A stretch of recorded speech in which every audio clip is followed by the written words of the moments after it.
네, 저희 이제 같이 말씀 보도록 하겠습니다. 저희 오늘 본문 말씀 시편 99편입니다. 시편 99편 8절에서 9절 말씀, 2절 말씀입니다.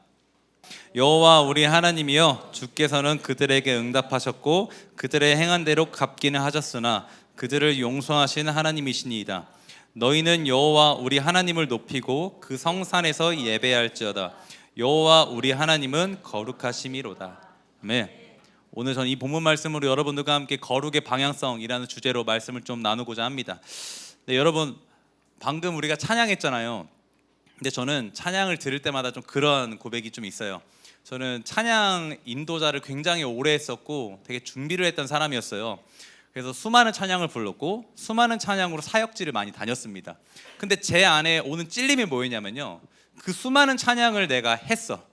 그 수많은 찬양을 인도도 했고 사역도 했고, 정말 사역에 가서 아이들도 또 청소년들이 막 울며 불며 기도하는 모습도 많이 봤습니다. 근데 내가 했던 그 찬양이 나한테 실제가 되었는가? 라는 질문이 항상 저한테 있어요. 그래서 오늘 찬양할 때도 뒤에서 눈물이 계속 나는 게, 주님 저 진짜 그러고 싶어요. 저 진짜 그러고 싶어요. 주님이 나의 보배, 진짜 나 주님 보배이고 싶고요.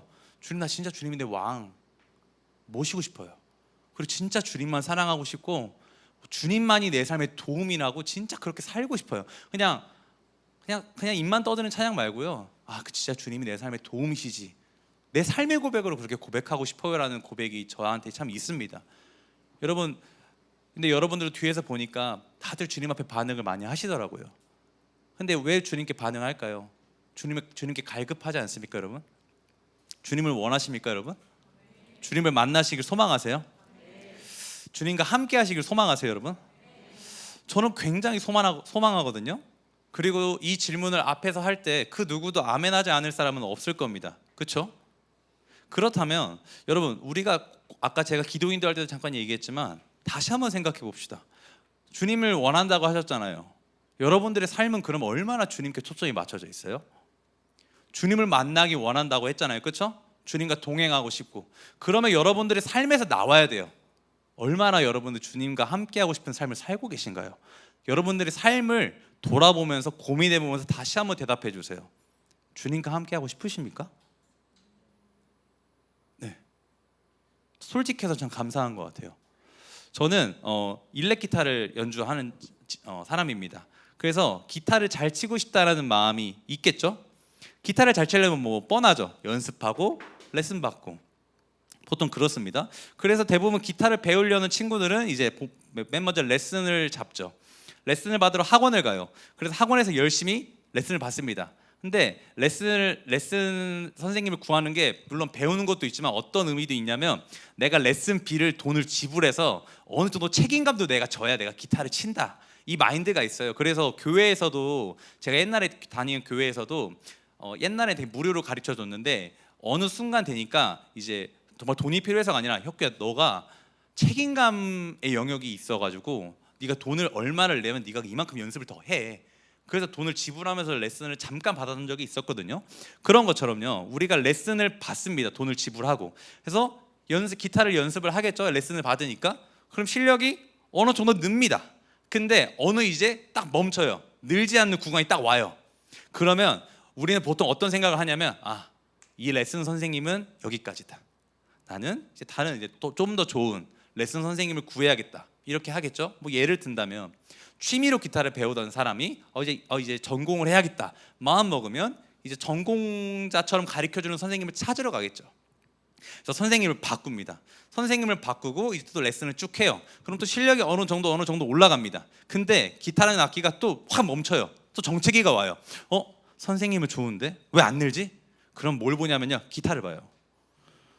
이 자식이 이거 싼데? 이렇게 딱 보는 거예요. 그래서 좋은 기타를 갈망하게 됩니다. 이게 연주자들의 아주 교만인데요. 저는 좋은 악기를 너무 갖고 싶어해요. 근데 왜냐, 소리가 진짜 좋긴 해가지고. 그래서 좋은 악기를 갈망합니다. 그래서 기타를 처분하고 좋은 기타를 삽니다. 그러면 진짜 똑같은 연주를 해도 달라요. 그래서 실력이 일치월장한 것처럼 느껴져요. 막 소리가 좋으니까, 좋은 소리에 막 더 노출되니까 귀가 에이징 된다 그러거든요. 귀가 좋아져요. 그래서 내가 더 좋은 소리를 추구하게 되고 더 좋은 소리를 내고 싶어 하니까 막 열심히 연습합니다. 그러면 실력이 또 늘어요.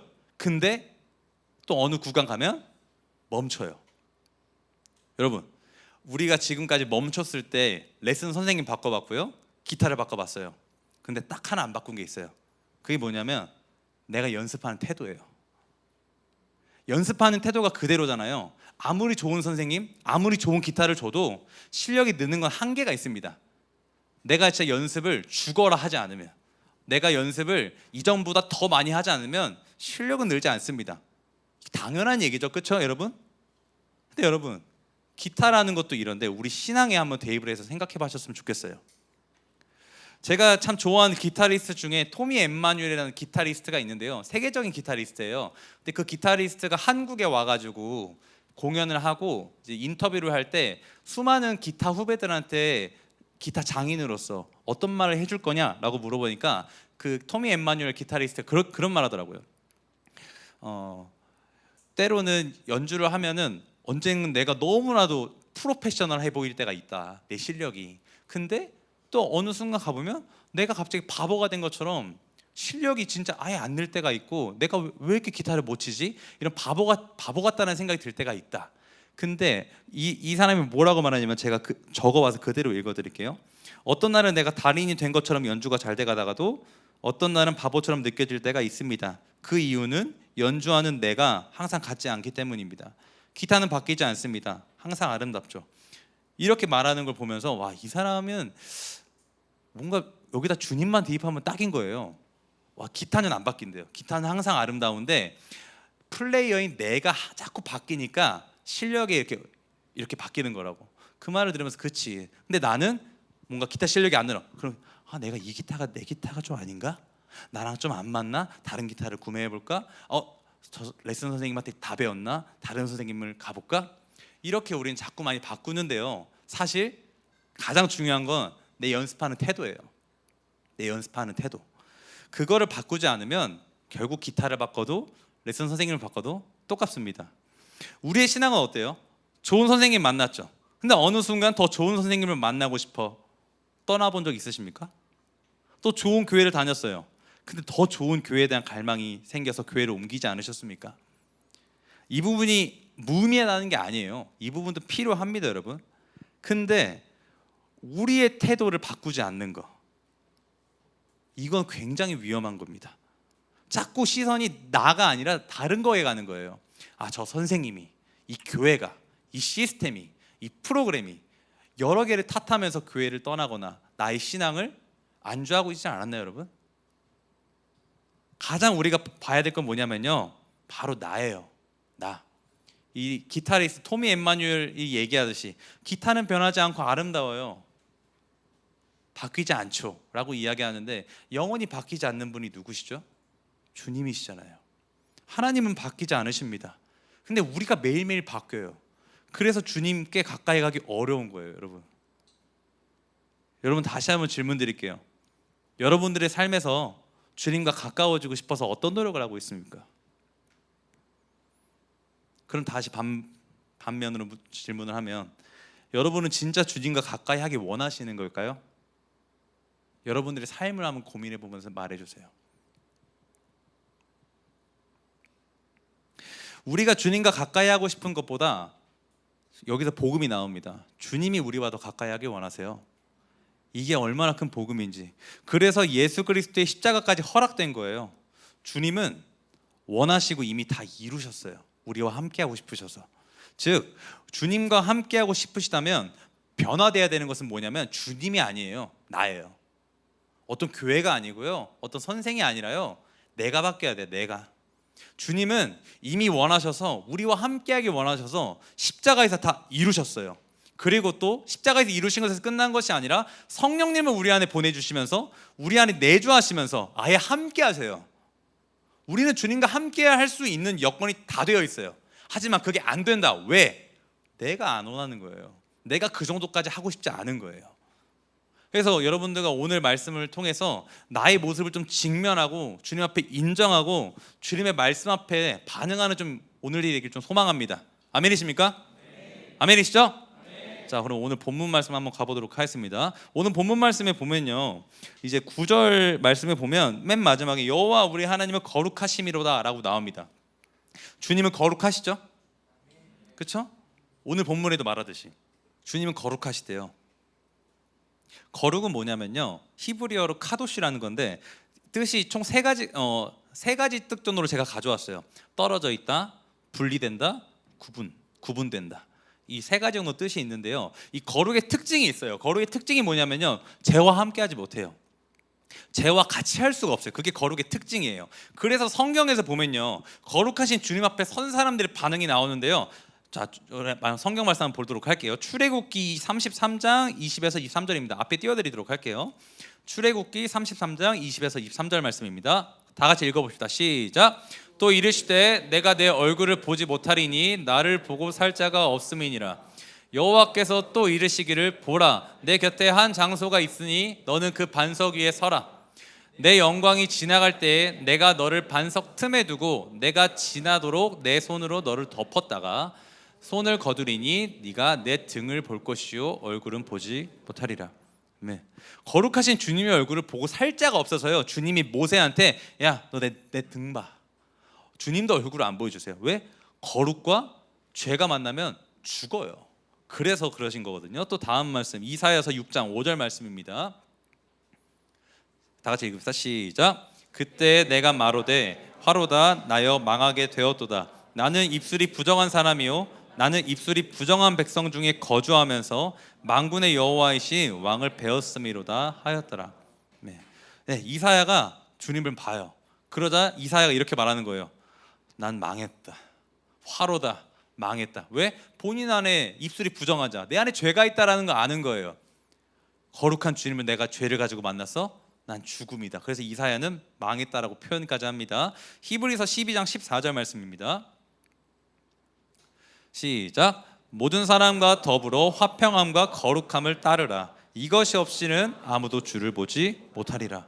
아멘. 거룩함이 없이는 주님을 볼 수 없다라고 이야기합니다. 근데 여러분, 그래서 거룩은 굉장히 중요하거든요. 근데 여러분, 거룩이라는 단어를 들었을 때요, 나와 어울리세요? 아니면 나와 친숙이라도 하세요? 주님과 함께하고 싶으시다고 아까 아멘 크게 하셨죠. 근데 우리는 거룩에 대해 고민을 많이 안 해요. 베드로전서 1장 16절에 이렇게 말합니다. 띄워주세요. 기록되었을 때 내가 거룩하니 너희도 거룩할지어다 하셨느니라. 네. 주님은 우리한테 요구까지 하셨어요. 너희 거룩해. 근데 우리는 주님과 함께하는 하고 싶어. 근데 거룩에 대해서는 별 관심이 없습니다. 주님과 가까이 하기 위해선 거룩해야 해요. 근데 여러분의 삶은 이 거룩과 가까이 있는지, 나랑 친근한지 돌아보셔야 합니다. 저에게는 좀 스스로 갖게 된 딱지들이 있어요. 어떤 딱지냐면, 전 누누이 이야기했지만 저는 전도사였고요, 전 신학생이었습니다. 이 딱지들이 굉장히 교만한 태도도 갖게 했지만요, 이 죄 앞에서 쉽게 일어설 수 없게 만드는 딱지가 되기도 했어요. 뭔가 나의 죄는 여전히 있고 난 여전히 더럽고 내 생각은 여전히 혼잡해요. 근데 나는 사역을 하고 있잖아요. 그럼 난 앞에서 말씀도 전해야 되네. 나는 내 죄를 하나 이기지도 못했는데 내가 무슨 사역자인지, 사역자라고 하면서 신학까지 했음에도 변하지 않고 오히려 다른 사람이 짓지 않는 죄까지 짓는 내 현실의 모습을 보면서 너무너무 절망을 많이 했어요. 근데 참 아이러니하게도 여러분, 절망을 했어. 그럼 그만두면 되잖아요. 근데 그만두지도 못해. 왠지 아세요? 전공이 이거잖아요. 할 줄 아는 게 이거밖에 없는 거예요. 내가 이력서를 써봤어. 내게 자격증이 있어. 아무것도 할 줄 아는 게 없는 거예요. 그래서 떠날지도 못해. 근데 끙끙 앓고 해. 근데 앞에서는 있는 척 해야 돼. 근데 뒤는 더러워. 이런 거. 그러니까 제가 어쨌든 사역을 해야 되니까 가면을 쓰게 됐죠. 거룩한 척, 있는 척, 잘 사는 척, 말씀 잘 아는 척, 멋있는 말 이것저것 다 가져와가지고 설교했습니다. 근데 그 가면 뒤에는 더러운 모습들이 참 너무 많았던 저였습니다. 근데 이렇게 이 얘기를 제가 다른 사람한테 하면은 다들 어떤 반응이냐면, 저를 위로해 주겠다고 하시는 분들이 어떻게 말씀하시냐면, 다 그래, 안 그런 사람이 어디 있어, 다 그래, 이렇게 말하거든요. 근데 이 말이 저한테 위로가 하나도 안 됐어요. 그럼 안 된다는 거야? 뭐 어쩌라는 거야? 그럼 난 평생 거짓말해야 돼? 왜? 이건 좀 아이러니하잖아요. 뭐가 다 그렇다는 거지? 그럼 계속 이렇게 살라는 건가? 되는 척하면서? 나 이러긴 싫은데 뭐가 다 그렇다는 걸까? 위로가 하나도 되지 않았어요. 그래서 이게 쭉쭉 지속되다 보니까 이게 제가 완전 미쳐버려가지고, 그래서 진짜 주님, 차라리 나의 죄값을 내가 치러야 될 게 있다면 다 치르고 이걸 죄값을 치러서 사역을 못하게 돼도 괜찮은데 진짜 주님 살아있는 신앙이 되고 싶습니다 라는 고백까지 나왔거든요. 근데 또 사람이 이중적이게 말은 또 이렇게 뱉는데요, 사역은 또 못 내려놔요. 왜? 먹고 살아야 되니까. 대단한 돈 버는 것도 아닌데 그냥 교통비, 나이 이 정도 먹고 그냥 핸드폰비랑 교통비 정도 내가 내야지, 뭐 이런 것들 있잖아요. 그런 것들이 또 못 내려놓게 하는 거예요. 마음은 하고 싶은데 막상 그렇게 해버리면 내가 뭘 하나, 이러는 것들이요. 이런 답답한 상황 속에 있는 저를 주님이 강제로 사이드 브레이크 잠그듯이 저를 멈춰 주셨어요. 감사하게. 참 지금 생각하면 아픈 얘기들이지만 저의 죄들이 드러났고 교회를 정리하게 되었고 나오게 되었습니다. 그 당시엔 힘들었는데요, 지금 다시 생각해 보면 그때 멈추지 않았으면 나 어떻게 됐을까, 좀 이런 생각은 좀 있습니다. 그렇게 철퍼덕 엎어지고 주님이 사이드 브레이크 잠그시고 완전 멈추고 일어설 힘조차 없었던 내가 유튜브 통해서 우연히 김성규 선교사님 말씀의 믿음, 이런 설교를 듣게 되고 제가 믿음의 방향성이 완전히 바뀌어가지고 다시 교회를 나오게 됐고 일어서는 과정을 서게 되었죠. 그래서 제가 그 설교를 듣는데 와, 진짜 내가 딱 고민하고 있던 거, 난 신학생인데, 난 사역자인데, 이렇게 생각하니까 내 레벨이라고 굳이 따지면 난 한 6, 7 정도 있어야 되는 사람 같은 거예요. 근데 내 현실은 0, 1도 아니야. 그냥 땅바닥에 처박혀 있는 거예요, 내 현실은. 그런 걸 보면서 와, 나는 뭐 어떻게 해야 되는 거야? 왜 나는 6, 7이 아니라 1도 0, 1도 아니고 왜 난 땅바닥에 처박혀 있는 거야? 막 이런 자책을 막 하는데 선교사님 믿음 설교에서 그렇게 말씀하시더라고요. 레벨 6, 7의 사람이 한 걸음 걷는 거나 사도 바울이 한 걸음 걷는 거나 믿음으로, 나 같은 사람이 믿음으로 한 걸음 걷는 이 한 걸음을 주님은 동일하게 믿음으로 봐주신다. 그 말을 듣고 저는 용기를 내요. 그럼 나 같은 놈도 살 수 있어요? 그럼 나 같은 놈도 다시 일어설 수 있어요? 그래서 제가 다시 한번 주님 앞에 일어날 수 있게 됩니다. 지금 생각하면 참 아프고 힘든 시간이었어요. 근데 지금 와서 고백하는 건 아까도 말했지만 스스로 브레이크를 잡을 수 없었던 나를 주님이 브레이크를 잡아준 게 얼마나 감사한지, 주님이 주권적으로 이끌어 주신 거예요. 되게 아팠지만. 여러분, 선교사님의 브레이크라는 설교가 있습니다. 조회수를 어제 제가 봤거든요. 2,000회가 되지 않아요.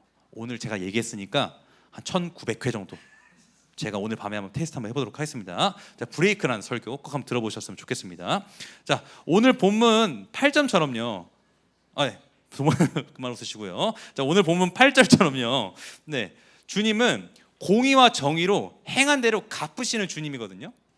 그렇죠? 주님이 이렇게 말씀하셨잖아요. 주께서 그들에게 응답하셨고 그들의 행한 대로 갚기는 하셨으나, 우리한테 갚으시는 분이에요. 근데 우리에게, 저한테는 어떻게 다가오냐면 나한테 이 브레이크를 허락하신 것 얼마나 감사한지, 주님이 개입하심이 얼마나 감사한지. 근데 이 8절 말씀에 봐도 행한 대로 갚기는 하셨으나 뒤에 그들을 용서하신 하나님이다.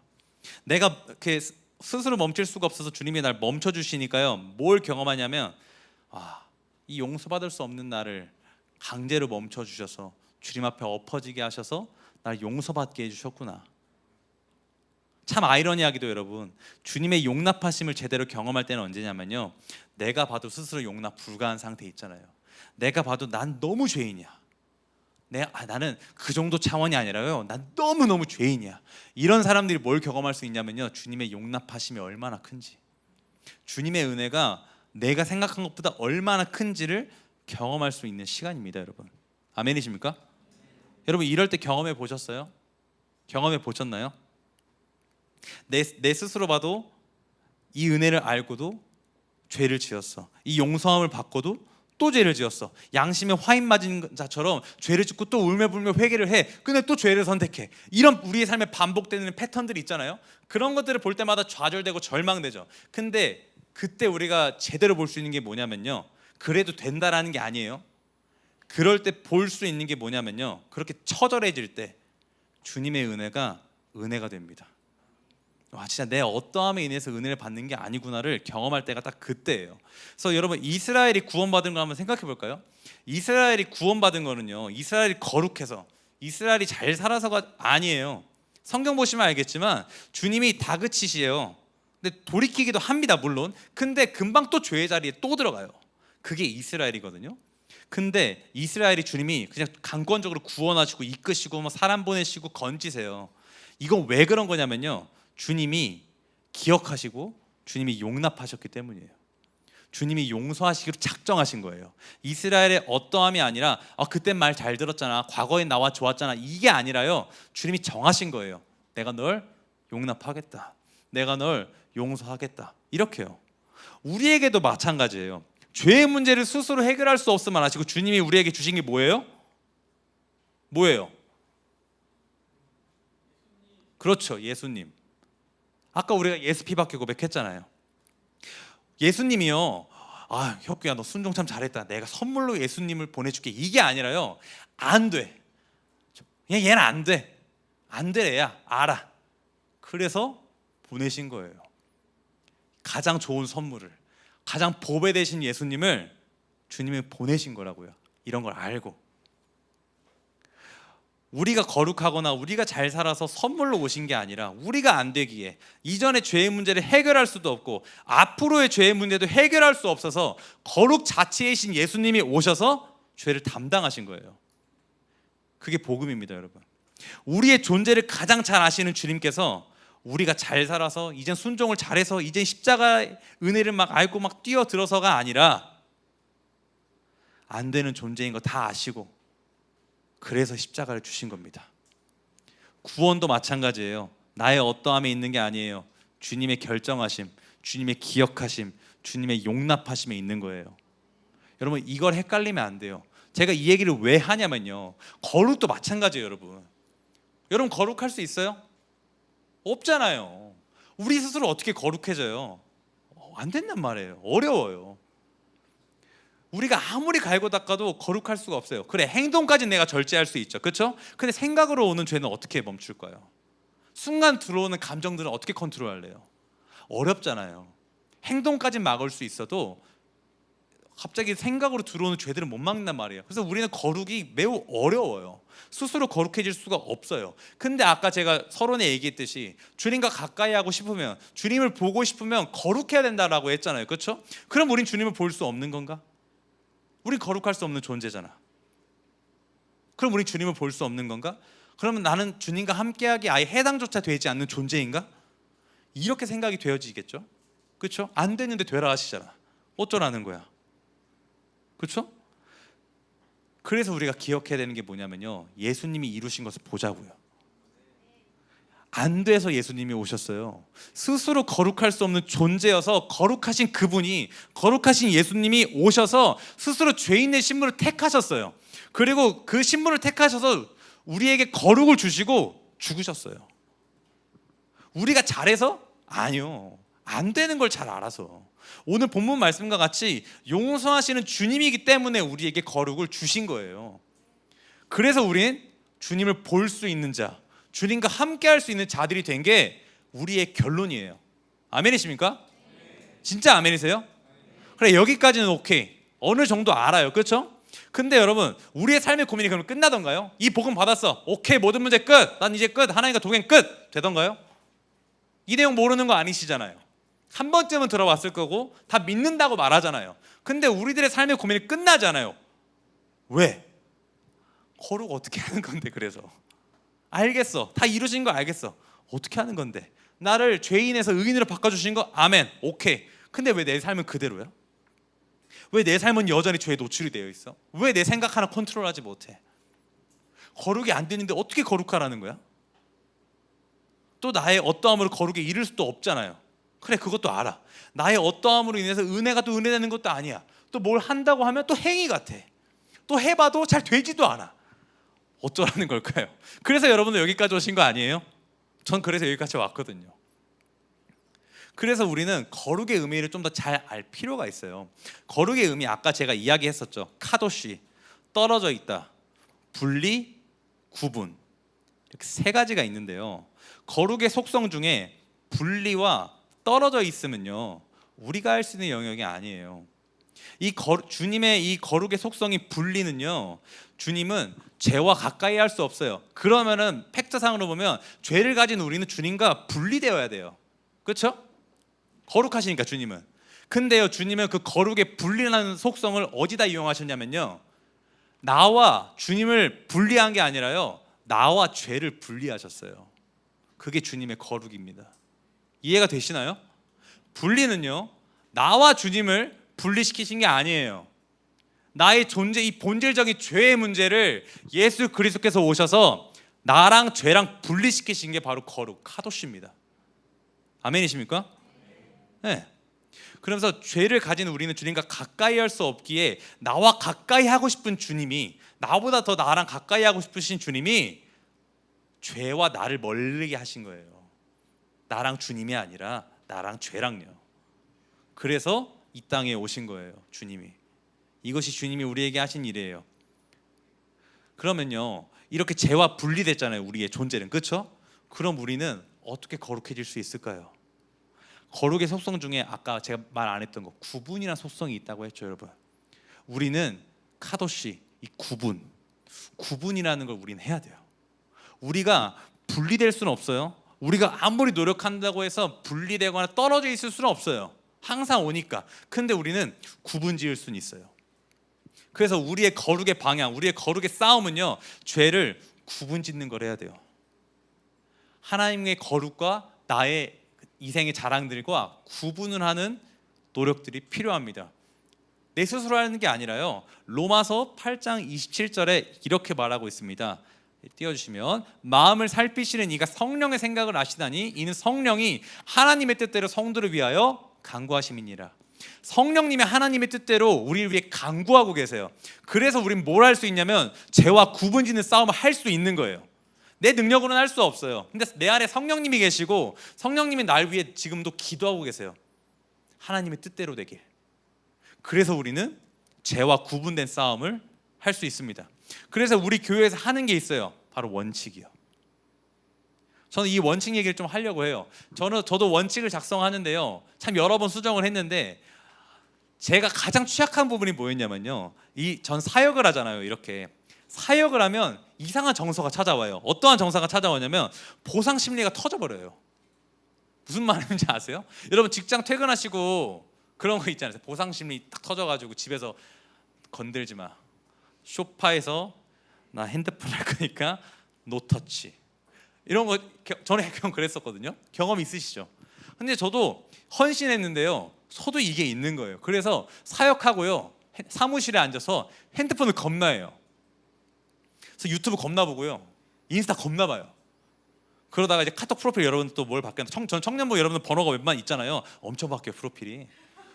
얼마나 업데이트되는 프로필이 많은지 몰라. 그럼 제가 탁 보면서 이분은 이런 프로필이구나 이러면서 저 다 보고 있어요, 여러분. 이렇게 하면 시간이 훅훅 가요. 보상 심리가 터져가지고 시간이 훅훅 갑니다, 여러분. 이렇게 본단 말이에요. 근데 여러분, 이게 사무실에서 볼 때도 이제 뭐 누군가 들어오니까 막 끄고 하는데요, 이제 잠자기 전에 누워서 핸드폰 보잖아요. 그러면 쉽지 않아요. 왜냐하면 핸드폰으로 유튜브, 인스타그램에서 알고리즘 뜨는 게 뭐겠어요. 그렇죠? 이 자식들이 뭘 주겠어요, 이 알고리즘으로. 뻔하잖아요. 죄를 짓기 너무 쉬운 상황인 거예요. 사역하고 나서가. 왜 보상 심리가 터져서 핸드폰을 그렇게 만져야 되는지. 그래서 제 원칙에 뭘 써놨냐면요, 사역한 다음에 난 무조건 화장실 청소한다 를 써놨어요. 그래서 전 사역을 하고요, 센터에 돌아가서 화장실 청소를 무조건 해요. 왜 하냐면요, 내가 거룩하다가 아니라요, 왜 하냐면요, 나는 핸드폰 보고 또 죄질 거 뻔해. 그럴 바에는 내가 락스 냄새에 취해서 잔다. 내가 이럴 바에는 내가 락스 냄새에 취해가지고 머리 아파하고 잔다. 내가 이렇게 죄질 바에는.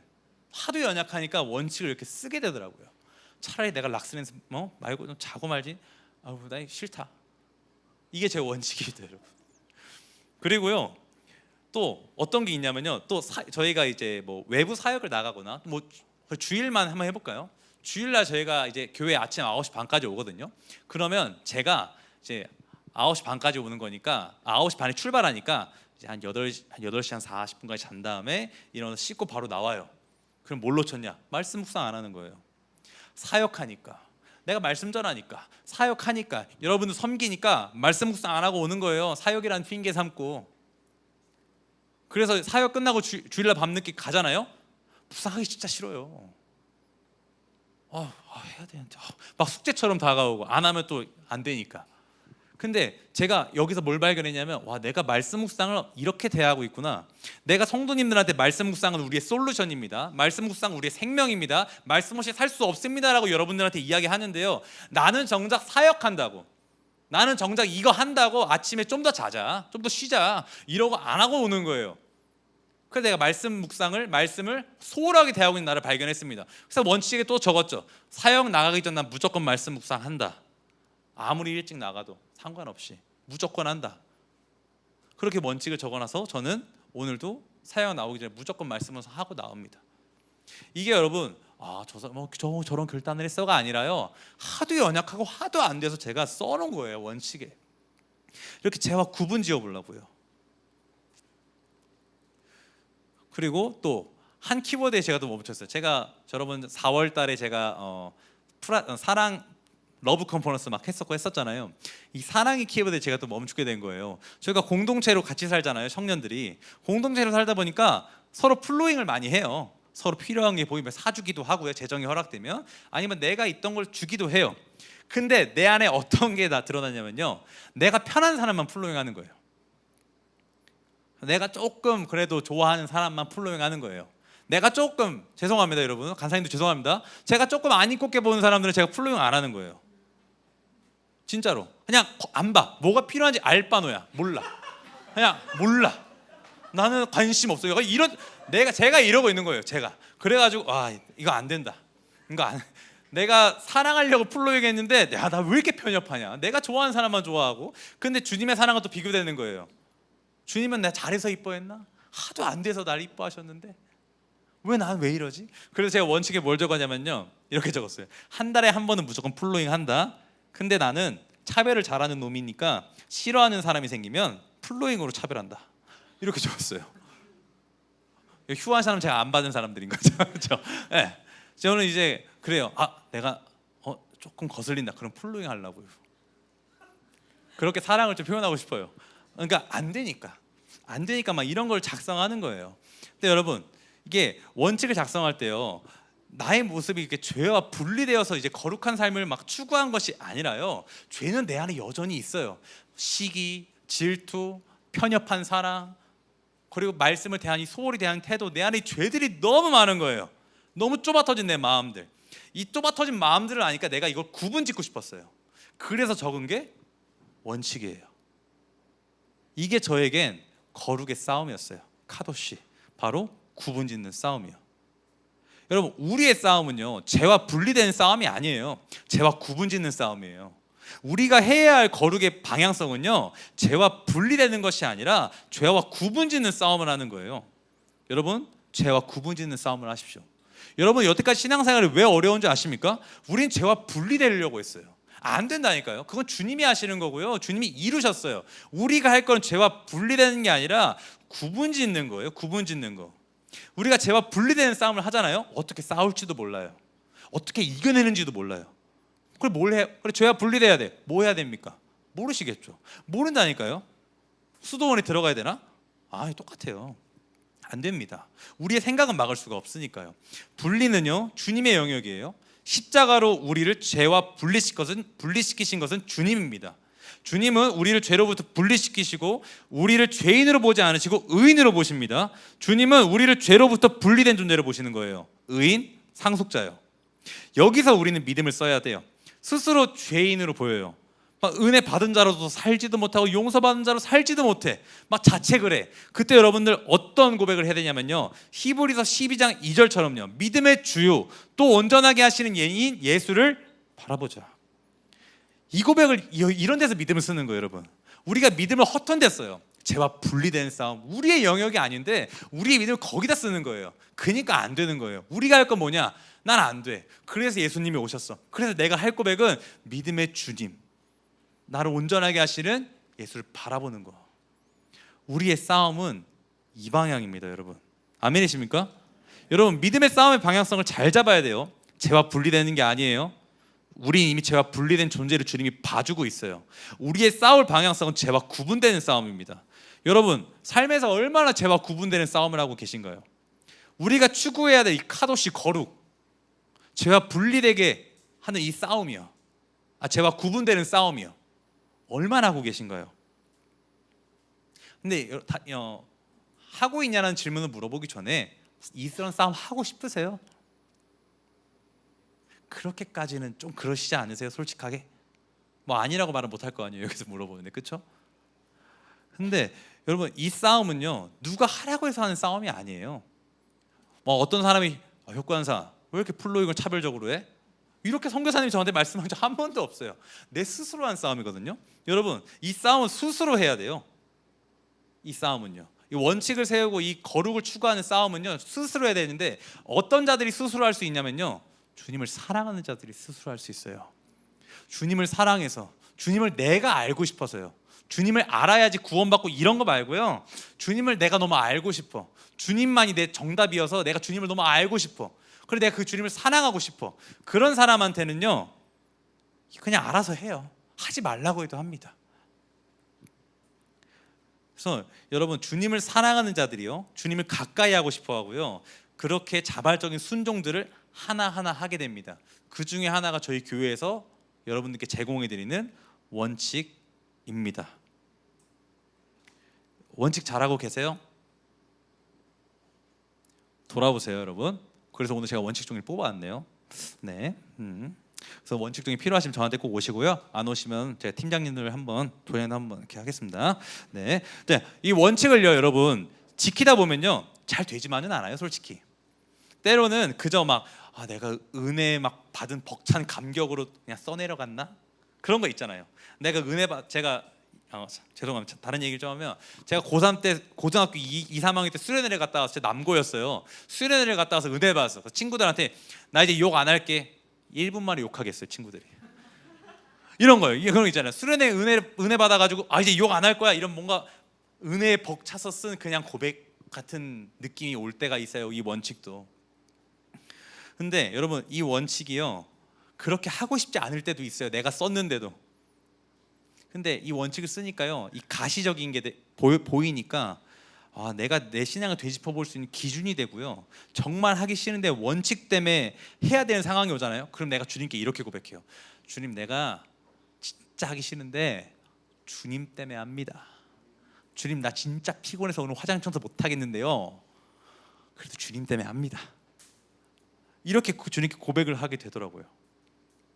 그래서 주님은 또 감사한 게 뭐냐면요, 원칙을 여러분 적잖아요. 주님이 신실하세요. 너 그냥 감정에 벅찬 고백이 아니라 너 진짜 그렇게 살 수 있어 라고 말씀해 주시면서 그런 상황을 꼭 주세요. 참 신실하시죠? 그래서 그 상황을 주셔서 주님이 우리한테 이렇게 물어봐요. 너 진짜 할 거야? 너 진짜 이렇게 쓴 대로, 고백한 대로 순종할 거야? 이렇게 말씀하듯이 상황을 우리에게 주십니다.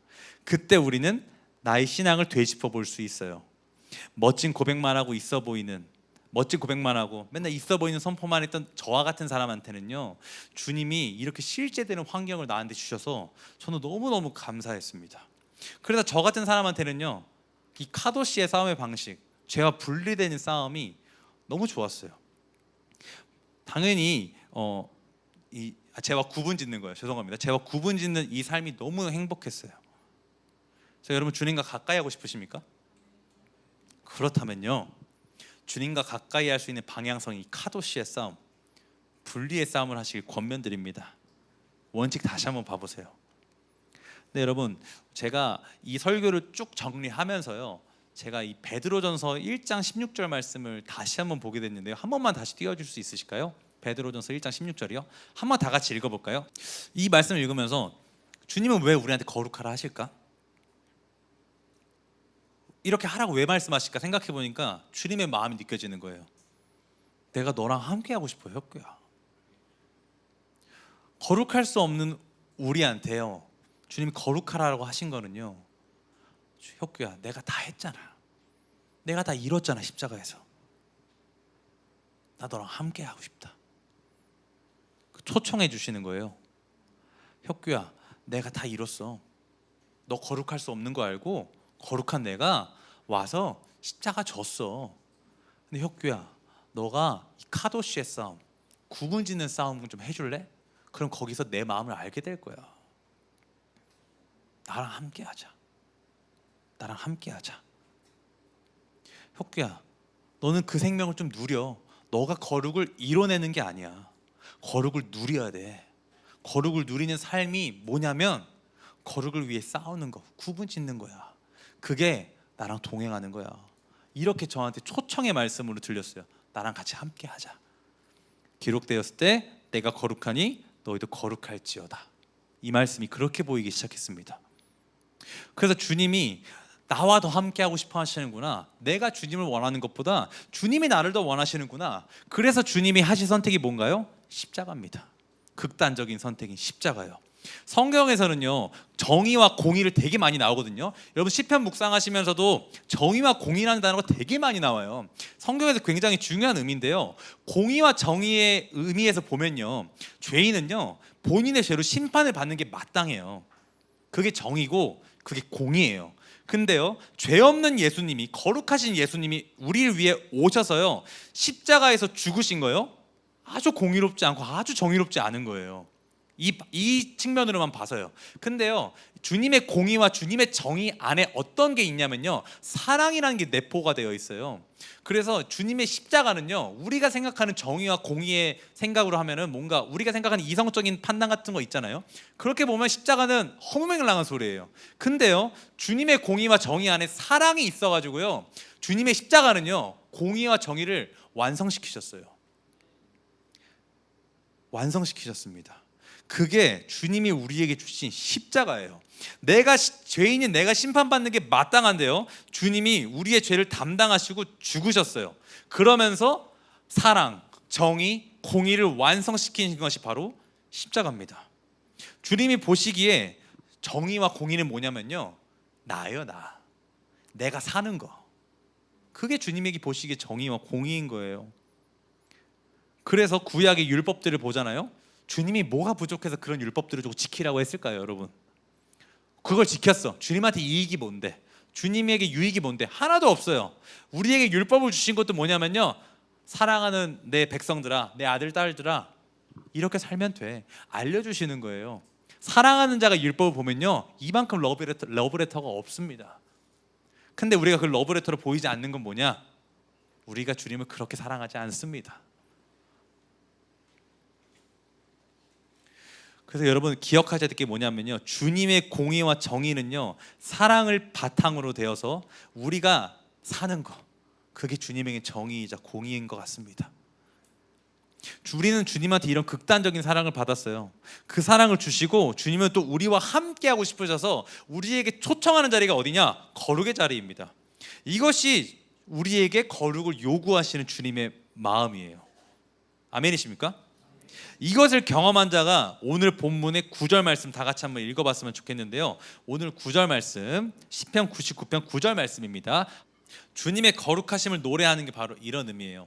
스스로 거룩할 수 없는 나를 거룩하게 해주시고 이 땅에 살면서 주님과 함께할 수 있는 영광의 자리인 카도시의 싸움, 죄와 구분짓는 싸움을 하게 해주시어서 승리를 맛보게 해주시는 거, 거룩의 능력이 내 안에 있음을 발견하게 해주시는 거, 그걸 경험한 자들이 주님을 높이는 거예요. 주님의 거룩하심을 찬양하는 거요, 굉장한 지혜입니다. 여러분 우리 그 주님의 거룩하심을 찬양하는 자들이 되었으면 좋겠어요. 주님의 거룩하심을 찬양할 수 있는 자가 되기 위해서는요, 경험해야 돼요. 야다해서 경험하여서 알아야 돼요. 주님의 거룩이 나에게 어떠한 의미인지.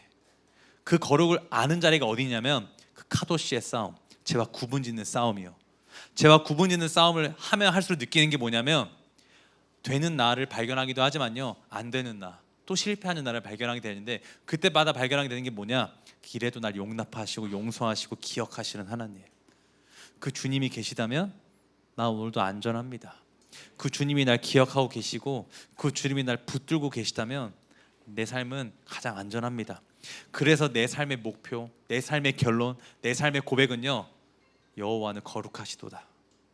여호와는 거룩하시도다. 이게 여러분들의 삶의 고백이 되었으면 좋겠습니다. 주님의 이름을 높이는 것, 주님의 거룩하심을 찬양하는 거 어떠한 대단한 믿음의 고백, 믿음의 선포가 아니에요.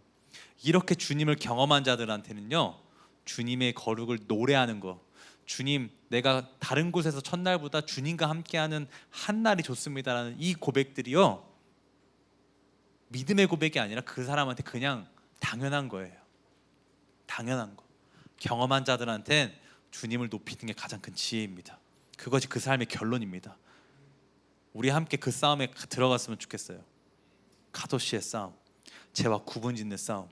그때마다 발견하게 되는 것은 성령님이 나를 조명하시는구나, 내 안에 주님이 있구나, 나는 원래 죄도 깨닫지 못했고 양심에 화인 맞은 자처럼 또 죄짓고 회개하고 또 죄짓고 회개하는 이 반복적인 삶을 살았는데 이제는 거룩을 추구하는 삶으로 바꿔주셨구나. 주님 은혜입니다. 주님은 거룩하십니다. 그 주님을 찬양합니다. 우리 이렇게 찬양하고 예배하는 프라이드 키퍼스가 되었으면 좋겠습니다. 함께 기도하도록 하겠습니다. 여러분, 순종을 하면서요, 참 저에게 위로가 되는 말씀이 어떤 거냐면요, 이스라엘의 역사가 좀 저에게 위로가 되더라고요. 왜 그러냐면 시편 98편 3절 말씀은 이렇게 말합니다. 제가 읽어드릴게요. 그가 이스라엘의 집에 베푸신 인자와 성실을 기억하셨으므로 땅끝까지 이르는 모든 것이 우리 하나님의 구원을 보았도다. 주님의 기억하심이 주님의 구원을 보게 했다는 거예요. 아까도 잠깐 얘기했지만 이스라엘의 어떠함이 이스라엘을 구원받게 한 게 아니거든요. 이스라엘을 보면요, 답답할 때가 많아요. 아니, 홍해가 갈라진 거 보고 낮에는 구름 기둥, 밤에는 불 기둥으로 그렇게 인도하신, 나는 내가 그렇게 봤으면 나는 뭐 배반 안 했겠다, 이런 생각 한 번쯤 해보셨나요, 여러분? 근데요, 이스라엘 백성들이 그걸 다 보고도요, 주님을 배반하고 떠납니다. 근데 그때마다 주님이 뭐라고 말하냐면요, 내가 널 기억하고 있어, 내가 널 구원하기로 작정했어, 이렇게 말씀하시는 걸 보고 주님이 저한테 이렇게 말해 주는 거예요. 혁규야, 너의 어떠함에 의해서 구원이 임하는 게 아니야. 내가 너를 구원하기로 결정했고 내가 너를 기억하고 있어. 이스라엘이 주님의 구원을 자주 잃어버리고 기억하지 않아도 내가 이스라엘을 기억하고 있지 않았어. 마찬가지야. 너가 스스로 기억하지 못해서 내가 기억했고, 너가 거룩하지 않아서 내가 거룩하고, 너가 구원받을 자격이 없어서 내가 너의 자격이 되어준 거야. 이렇게 주님이 말씀해 주시는 거예요. 여러분, 순종을 하게 되면요, 주님의 마음을 알게 돼요. 이젠 바뀐 나, 잘 되는 나를 발견하기보다도요, 구원받고 변화된 나를 막 발견하고 순종 잘하는 나를 발견하기보다 나를 얼마나 사랑하시는지, 이런 나를 어디까지 용납하시는지를 발견하게 되어서요, 나를 이렇게 사랑하시는 주님을 더 사랑하고 싶어가지고 내 삶을 재정비하는 싸움을 하게 돼요. 이게 믿음의 삶입니다, 여러분. 주님이 너무 사랑스러운 거예요. 날 너무 사랑하시니까 그 주님 나도 사랑하고 싶어요. 내 삶에서 뭘 바꿀까요? 내 삶에 놓치는 부분이 뭐예요? 고민하고 적는 거예요. 그게 믿음의 삶입니다, 여러분. 나를 붙들고 계신 주님을 발견하게 되는 자리가 순종의 자리입니다. 여러분, 우리 같이 카도시의 싸움을 좀 해봤으면 좋겠습니다. 주님, 제게 말씀해 주세요. 제가 구분해야 되는 영역이 어디입니까? 알려주시면 즉각 순종하겠습니다. 내가 할 수 있냐, 할 능력이 되냐, 할 상황이 되냐 따지기보다도 말씀의 기준이 명확하다면 말씀해 주시면 무조건 순종하겠습니다. 나로선 불가능하지만 가장 불가능한 나를 가능한 존재로 바꿔주신 주님의 십자가 능력을 믿으며 나 순종하며 나아가겠습니다. 되게 하시는 주님을 경험하고 싶습니다. 주님 말씀해 주세요. 무조건 순종하겠습니다. 주님, 나 이 카도시의 싸움에 동참하고 싶습니다. 네. 주님, 나에게 말씀해 주셔서 주님의 거룩에 동참하여서 그 주님과 함께하는 삶, 주님과 동행하는 그 믿음의 삶 살게 도와달라고 우리 이 시간 주님의 이름 부르짖으며 기도하며 나아가도록 하겠습니다. 주여.